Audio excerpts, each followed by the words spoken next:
Motilal Oswal mid cap fund को देखें तो प्रेजेंट टाइम में ये काफ़ी ज़्यादा स्ट्रगल कर रहा है। इसमें मोस्ट ऑफ इन्वेस्टर्स अभी बहुत ही ज़्यादा परेशान भी हो रहे हैं। तो दोस्तों आज हम इस फंड का लेटेस्ट में रिव्यू करेंगे और ये जानेंगे कि फ़ंड क्यों गिर रहा है और निवेशकों को इस फंड में क्या करना चाहिए। तो सबसे पहले फ़ंड के परफॉर्मेंस को समझने के लिए हम इसके रिटर्न्स को इसके बेंचमार्क और कैटेगरी एवरेज से कंपेयर करते हैं। लास्ट 10 ईयर्स में यदि फंड के रिटर्न्स को देखें तो ये 19.16% है, जहां पर बेंचमार्क के 18.05% है।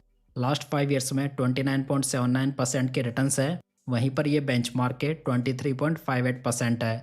यहाँ पर फंड की रैंक 25 फंड्स में से फर्स्ट भी रही है। लास्ट 3 ईयर्स में यदि फंड के रिटर्न्स को देखें तो ये 24.48% है और बेंचमार्क के ये 21.21% है। यहाँ पर भी फंड की रैंक बहुत ही बढ़िया है।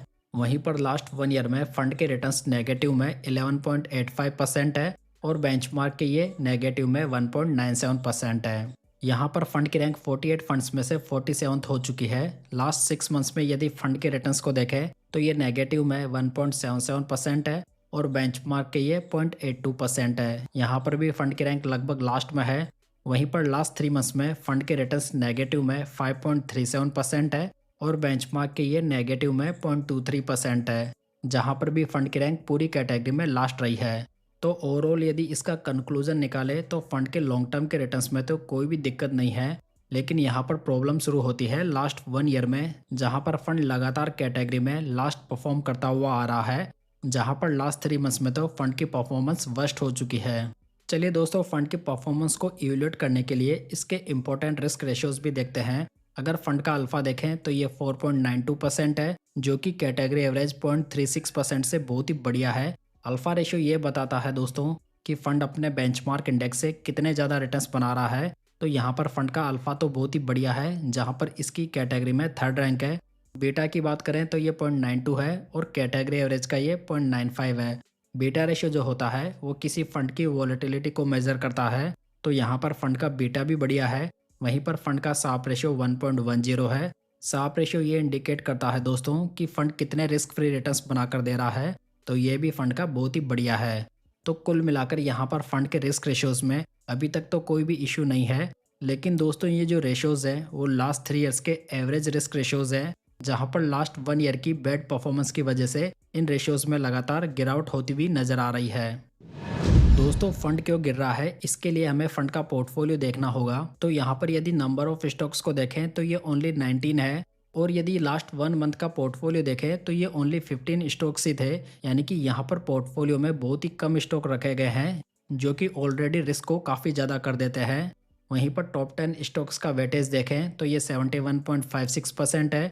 यानी कि यहाँ पर टॉप 10 स्टॉक्स में ही मोर देन 70% का एलोकेशन लिया हुआ है, जो कि बहुत ही ज़्यादा कॉन्सेंट्रेटेड हो जाता है, जिसमें कि यदि किसी एक दो स्टॉक की परफॉर्मेंस भी बेकार होती है तो पूरा पोर्टफोलियो हिल सकता है। वहीं पर यदि पोर्टफोलियो का पीबी रेशियो देखें तो ये 9 है और पीई रेशियो 66.22 है।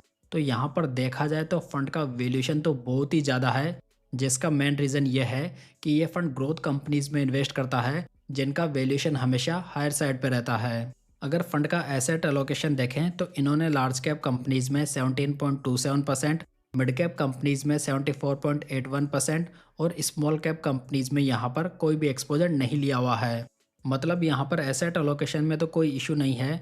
जबकि दोस्तों आप यहाँ पर इनके टॉप स्टॉक्स की बात करेंगे तो इसमें आपको परसिस्टेंट सिस्टम, कोफोर्ज, इथरनल यानी कि Zomato, Dixon, Kalyan jewellers, Paytm, Bharti Airtel, Polycab, Aditya Birla and KEI industries दिखाई देंगे। तो दोस्तों यहाँ पर जो मैंने टॉप 10 स्टॉक्स बताए हैं, जो कि टोटल पोर्टफोलियो का मोर देन 71% बनाते हैं, सो इनमें से जो मोस्ट ऑफ स्टॉक्स है वो लंबे समय से अंडर परफॉर्म करते हुए आ रहे हैं। साथ ही ये सभी ग्रोथ स्टॉक्स भी हैं, जिनका कि ऑलरेडी वैल्यूएशन स्ट्रेच हो चुका है और इनको फर्दर बढ़ने के लिए इनकम सपोर्ट और इकोनॉमी सपोर्ट की आवश्यकता है, जो कि अभी के समय बिल्कुल भी नहीं है। सो इसी हाई वैल्यूएशन की वजह से यदि मार्केट थोड़ा बहुत भी गिरता है तो इन स्टॉक्स में बहुत ही बड़ा करेक्शन आता है, जिसका डायरेक्ट इम्पैक्ट हमें फंड की एनएवी में देखने को मिलता है। हालांकि फंड ने लास्ट मंथ में हाई वैल्यूएशन के कई स्टॉक्स को सेल भी किया है और थोड़े लो वैल्यूएशन वाले स्टॉक्स को बाय किया है, जिनकी लिस्ट आप यहाँ पर देख सकते हैं। इनके अलावा यदि फंड का टर्नओवर रेशियो देखें तो ये 124% है, जो टर्नओवर रेशियो है वो ये बताता है दोस्तों कि फंड मैनेजर पोर्टफोलियो स्टॉक्स में एक साल में कितने ज़्यादा चेंजेस करता है। तो यहाँ पर देखा जाए तो एक साल में यहाँ पर पोर्टफोलियो 100% चेंज कर दिया जाता है। तो इसका मतलब ये है कि यहाँ पर पोर्टफोलियो में काफ़ी ज़्यादा चेंजेस होते हैं जो कि ऑलरेडी रिस्क को काफ़ी बढ़ा देते हैं। साथ ही यहाँ पर कम स्टॉक्स होने की वजह से इतने स्टॉक्स बचते ही नहीं हैं जो कि फंड को मार्केट वॉलेटिलिटी में प्रोटेक्ट कर सकें। इसी हाई कॉन्सेंट्रेशन से बुल मार्केट में ये फंड बहुत ही बढ़िया रिटर्न्स बनाकर देता है, तो बेयर मार्केट में इनमें बड़ा करेक्शन भी देखने को मिल जाता है। दोस्तों जो मोतीलाल फंड हाउस है वो पहले से एग्रेसिव स्ट्रेटजी को फॉलो नहीं करता था। जब काफ़ी टाइम के बाद में भी इस फंड का एयूएम बहुत ही सिग्निफिकेंटली नहीं बढ़ा, तो इन्होंने ग्रोथ इन्वेस्टिंग को फॉलो करना शुरू किया, जहां पर इन्हें अपार सफलता भी मिली, जिसमें कि इनके Motilal Oswal mid cap fund, Motilal Oswal flexi cap fund और Motilal Oswal large and mid cap fund ने काफ़ी बढ़िया रिटर्न्स भी बना कर दिए। लेकिन ये जो स्ट्रेटजी है जितने बढ़िया रिटर्न्स बनाती है उतनी ही ये डेंजरस भी होती है, क्योंकि फिर इसमें मार्केट गिरावट में बहुत ही बड़े करेक्शन भी देखने को मिल सकते हैं। इसी वजह से इस प्रकार के फंड्स उन्हीं इन्वेस्टर्स के लिए सूटेबल हो सकते हैं जो कि रोलर कोस्टर राइड में बैठने को तैयार हो। लेकिन यदि आप किसी फंड के थोड़ा बहुत गिरते ही बहुत ज़्यादा परेशान हो जाते हैं तो ये फंड बिल्कुल भी आपके लिए नहीं है। अभी देखा जाए तो फंड की खराब परफॉर्मेंस के ओनली 1.5 साल हुए हैं और इक्विटी मार्केट में ये टाइम बहुत ही कम होता है। किसी भी फंड को जज करने के लिए यहाँ पर कम से कम 3-4 साल का समय देना ही चाहिए।